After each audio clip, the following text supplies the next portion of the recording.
नाजरीन, आदाब व तस्लीम। एक नज़म के कुछ मिसरे। ये नज़म एक पैगाम है अपने वतन के लिए, अपने वतन के रहने वालों के लिए, आजकल के लोगों के लिए, आजकल के माहौल के लिए जो तेज़ रफ्तार में भाग रहे हैं और कुछ भूलते जा रहे हैं अपनी ज़िंदगी से।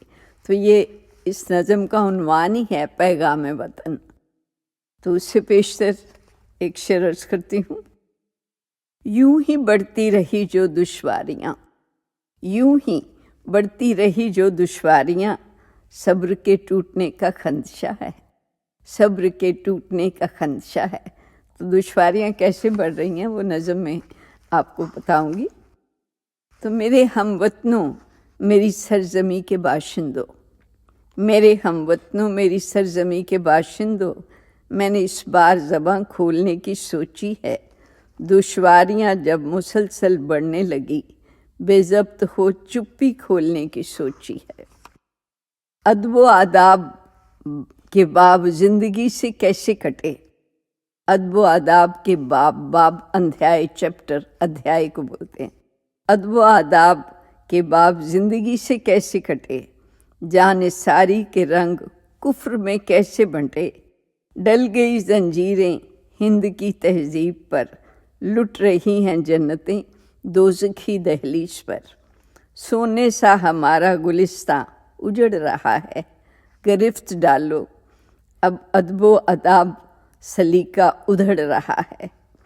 ये सरज़मीं नानक कबीर फरीद की थी, यहाँ मीरा सीता बीबी भानी बसती थी।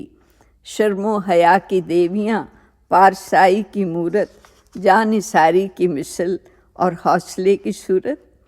यहीं से गुज़रे वारिस बुल्ले शाह रहीम, इकबाल फैज़ गालिब, ज़ौक़ और मीर। यहीं पे आलिम फाज़िल पैदा हुए, जिन्होंने जहाँ को आला सबक दिए। इन्होंने तराशी ज़ीस्त की तरतीब, ज़िंदगी की तरतीब। इन्होंने तराशी ज़ीस्त की तरतीब, नक्श की जहाँ में पुख्ता तहज़ीब। कुल आलम आफरी था हिंद की तहज़ीब पर, कुल आलम आफरी था हिंद की तहज़ीब पर। और तुम बसजदा हो मगरबी दहलीज पर, मगरबी वेस्टर्न थ्रेशोल्ड पर। कुल आलम आफरी था हिंद की तहज़ीब पर, और तुम बसजदा हो मगरबी दहलीज